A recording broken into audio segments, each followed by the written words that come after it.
Welcome to Challenge Dubai. My name is Bob Abbott. My guest, 2012 Ironman World Champion, Mr. Pete Jacobs. Pete, this is pretty sweet surroundings. Yeah, it's great to be here in Dubai. It wasn't that long ago. It feels like we were in Bahrain. I know. And we're back here again. And before that, in Thailand. This has been sort of a cool tour, just doing these sort of scenic races. You're on the gravy train, huh? Me and you.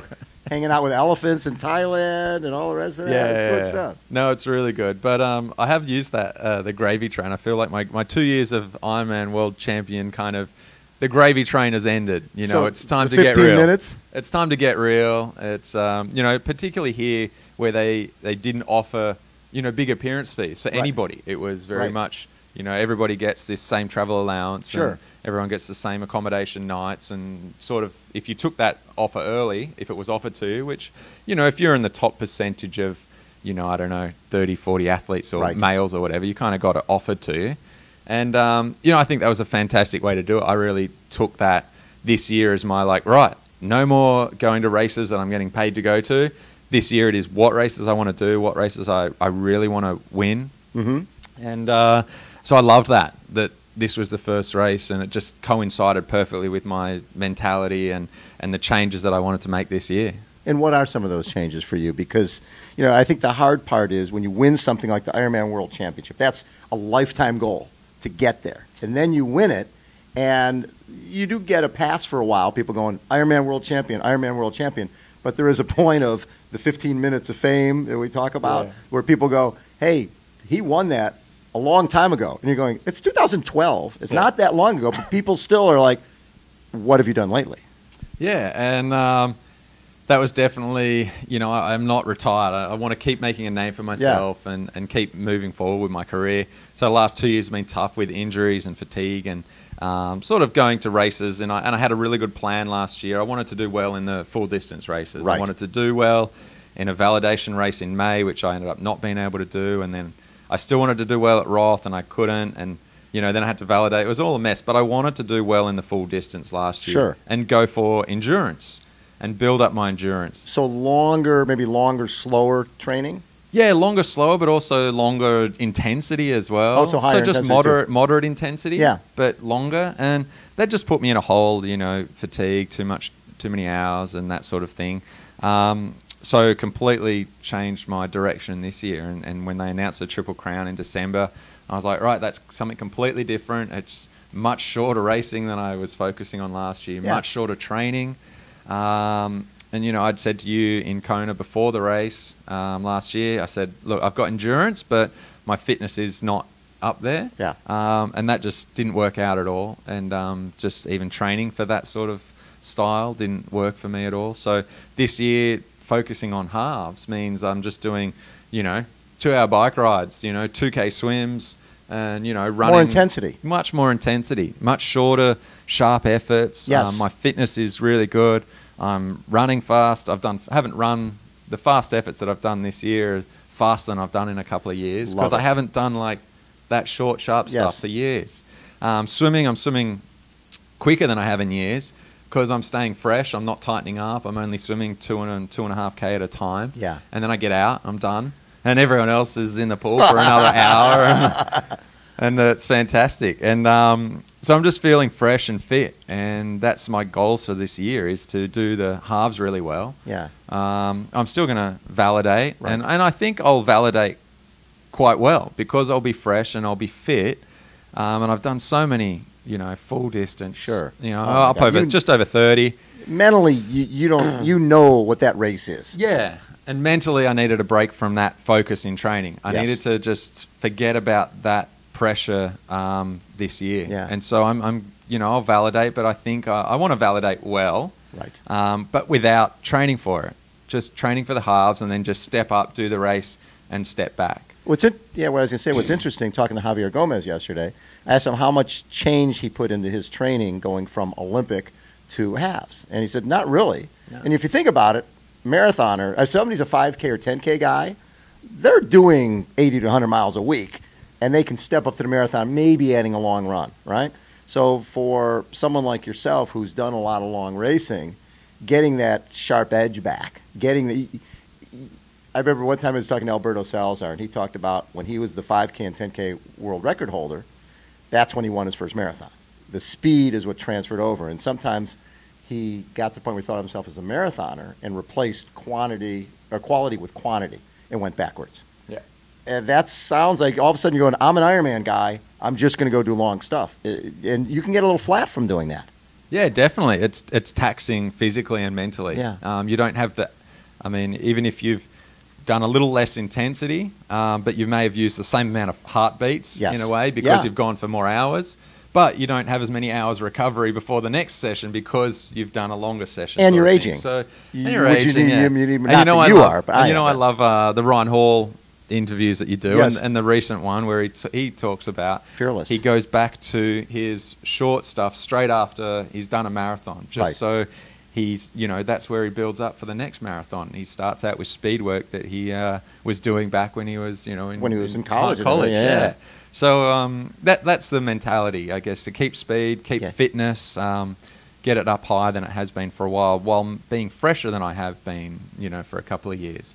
It's just different. It's fun, and my training schedule's different than it was, and doing group rides, and I'm either jogging the 2.5K to the pool, or I just ride the mountain bike along the paths. Like, I'm not using fuel. I'm trying not to use petrol in the car. Right. So I'm not taking the car or the scooter. It's just because I'm only swimming 2.5K at a time. You're not gonna I'll jog or ride to the pool. Yeah. And so it's more a little fun little session. It doesn't feel like, I'm dragging myself to the pool and I'm riding or running there every single time this year so far. It's like a good little, habit that I've set up for myself, and I've really enjoyed it. It's something really different, and it's just going really well. One of the things, when you mentioned Ryan Hall, and I look at the two of you guys. I mean, Ryan, people forget he's run 59:43 and that he's run 2:04:58, and the amount of great races that he's had is pretty cool. But he's had, similar to you, this last couple of years hasn't been up to where he wants it to be, right?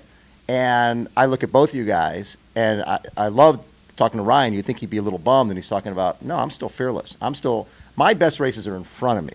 I can still go out there and win the biggest races against the best competition. And you seem like you sort of have that same type of mindset. Yeah, absolutely. That really resonates with me when I heard him talk like that. Exactly. And, I love that. Yeah, I'm 33 now. Which is really a perfect age for an endurance athlete. Yeah, I think it's pretty good. Yeah. And but with the new goals, new races, and that sort of thing, it's really easy to feel like I'm younger again because I'm not going back over the same ground that I've done before. It's been a long time since I've sort of focused. It's probably been since forever since I've actually said, okay, I'm not worried about training for an Ironman this year. It's very different. So when it comes to Kona, I'll still do some longer stuff in like the month or the couple of months beforehand. But, if the year goes well with the training that I've been doing, I'm not going to change it drastically. To feel like, okay, this year I'm not having to do such a massive endurance event. Right. Physically and mentally train for it. It feels like I'm doing something I've never done before. It's probably a bit like when Macca went back to the Olympics. Exactly. He just needed something different, and it gave him a renewed sort of passion and fire for the sport, and he found some speed and fitness, and I guess I'm doing that just by stepping back to the half distance because it has been since forever since that was sort of my sole focus. Because when I started triathlon, I was into the Ironman within the first year, basically. Yeah. I was 20 years old and went straight into halves. And you never really did much of the Olympic format. You never Olympic format or even Olympic distance. You went right long, and most people at that age are going ITU, and then they're graduating. Yeah. So I feel like I'm going back to sort of some training that I've never done before in a way. So this race, when you look at the field, and it's a Javier Gomez, and it's guys like that. Have you raced Javi that much? Never raced him. I wondered about that. Raced him. Yeah. So when you look at a guy like that who's bringing those, and you're a fan. Yeah. So you look at somebody with those credentials and winning Xterra, winning multiple world titles, winning a silver medal at the Olympics. This guy is a front pack swimmer, front pack cyclist, front pack runner. But at the same time, you're a front pack guy as well. You're going to be out of the water early. How do you see this race playing out in the best scenario for Pete Jacobs? Like I said, I'm swimming really well at the moment. Yeah. So, I hope there's a break in the swim. But there's several good swimmers here, like Yes. short course guys and really quick guys, and Andy Potts. ex short Yeah. course ex short course guys, I should say. Yes. That it may be too big a front group to break from the next pace of Yes. guys. But hopefully, it does, and that just gives us maybe a minute buffer or so over Sure. other guys. The stronger cyclists, if we can get 2 or 3 minutes, maybe, I don't know. Yeah. That'd be great. And maybe there's a high chance it'll be non-wetsuit swim. Yes. So maybe that'll, hurt the guys a bit more. Yeah. The really slower guys. So, yeah, the bike ride, it's fairly flat, but with a 20-meter rule. And you did that in Bahrain for the first time. Did you like that? It was amazing how straight out of the swim it split up. Yeah.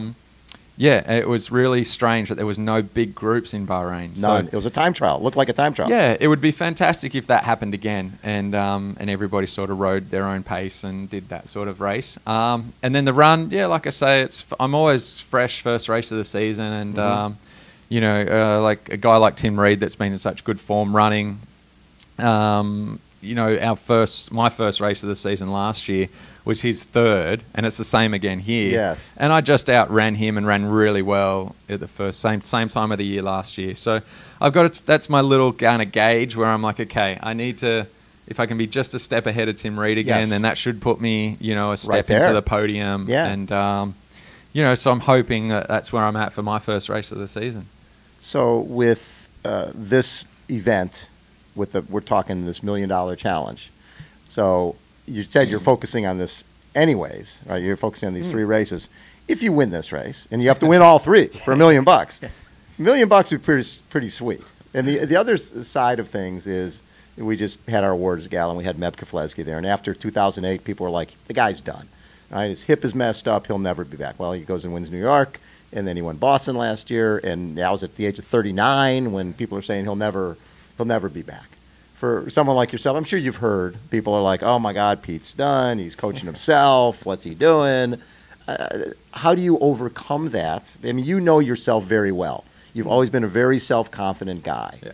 How do you tune all that other stuff out, all the white noise out, and just focus on you, especially when you've got something like this that really can turn the whole career around? I guess, a while ago I was joking around like there's only be one guy after this race that can be the $1 million man. Yes, you're right. And that would be awesome to be the $1 million man for the next sort of 3-4 months until Oman, and then we find out if it's possible if there is still a $1 million man. But exactly. If you could be that $1 million man for the next until the next race, that would be so cool. Yeah. That was sort of like, hey, that would be a lot of fun. So I've pictured that a little bit, but first race of the season and all of that, I don't put pressure on myself, and I don't feel pressure from other people or their expectations. It doesn't really worry me what other people say. I've always been very, self-confident with who I am, and, I have no desire to be somebody else, and I'm not worried about what other people think of me and that sort of thing. So, everybody's different. Everybody does things they're in different ways. Sure. And, I'm really comfortable with that other people do things differently and other people are more successful in their way. Sure. But, I'm comfortable with the success that I have in my way. And, my beautiful wife, and we've got a great home and a couple of dogs. And, we Things are good. enjoy life in Noosa. Yes. And, and I have other interests outside of the sport that I really enjoy. You're a professional ukulele player. Not quite. But, those sort of other aspects of my life that I find equally as important as what I do in triathlon. And I guess that's how I find balance between the pressures that people put on me and, what I value in my life. And, I guess what other people think of my triathlon career is not of the greatest importance to me. It's just as long as I'm happy with where I'm at in my life. Well, I look at when Macca won in 2007, then, he finished 4th, and he dropped out, and everybody's like, Macca's just out there, cashing some checks and getting some appearance fees, and, he'll never win Kona again. Then all of a sudden, 2010, 3 years afterwards, he comes and wins Kona again. And a lot of that was, I remember seeing him a month before at this triathlon classic in San Diego, and he was running faster than I'd seen him run in years. He'd gotten back to his roots a little bit, got back to a little bit short course. This will be, what, you won in 12. This will be 3 years afterwards. You know, I think there's always a little downtime after you win the most important race in the world. You know, where you're sort of traveling, you're living with that recognition, and then 3 years later, that must be something you can look at and go, okay, Macca proved everybody wrong, and he did it again. Yeah, there's definitely a time of self-evaluation that goes on where, you know, things do change after you win, and it takes a while for the dust to settle mentally and physically, and try and get back to where you were in the years before you won. And, you know, there's a couple of people that I train with, and they say, well, it's particularly Tyler Butterfield has been in Noosa recently, and he's very analytical, you know, really dots the I's and crosses the T's and knows how much percentage of swim bike run he's done every week, you know, really. And he just talks about how it's not what you did the year of that you won. It's like what you did the year before that, so 2 years out. So you've had sort of that build up, that run of the type of training that you did for 2 years in a row. And that's really good point. You've got to look at in the big picture, like, you know, zoom out, see how everything else was going for sort of a couple of years. And how the miles added up over those years and those sort of things. So, yeah, you know, I'm looking at it big picture and, going back to how things were a little bit more, you know, a while ago. And, you know, I guess the year before I won, I got second, so I was in pretty good shape that year. Yeah. And so things do carry through a fair way. So if I can get back and start afresh and get in that sort of shape again, where I got second, I was pretty close to first. So you basically missed. It could happen. Well, when Crowe made his move on the bike, you're just in the wrong spot. Right? Exactly. And you can look back, and that's what's interesting when you have a great field. One little moment makes a difference, right? And that's what happened that year. That led to you deciding I need to be at the front of the pack on the bike. Yeah. That way I can dictate. I don't have to worry about drafting. I don't have to worry about anything except for me. And that's sort of what you need to get back to. Yeah. I mean, that's the only really tactical, you know, Ironman in the world, where just such a big pack, everyone's together, where it's really tough to maintain your composure and get everything sorted. And you know, Jan had an amazing year, but it was his first year, so after getting that flat and falling to the back of the pack, and he just tried to work his way up a bit too fast with the, you know, it's a situation that he'd never sort of been in, and it's really tough with the trying to get past 30 guys in a row and not get a penalty. It's incredibly hard. Yes. So, you know, if he got that penalty and definitely would have learnt so much. You know, he was so close to winning in his first year. Exactly. But next year he's learnt that, and it's just such a different race there in Hawaii on the bike. Yes, you especially. know, it's really tactical. You got to keep your wits. You got to keep your patience. You got to stay in control.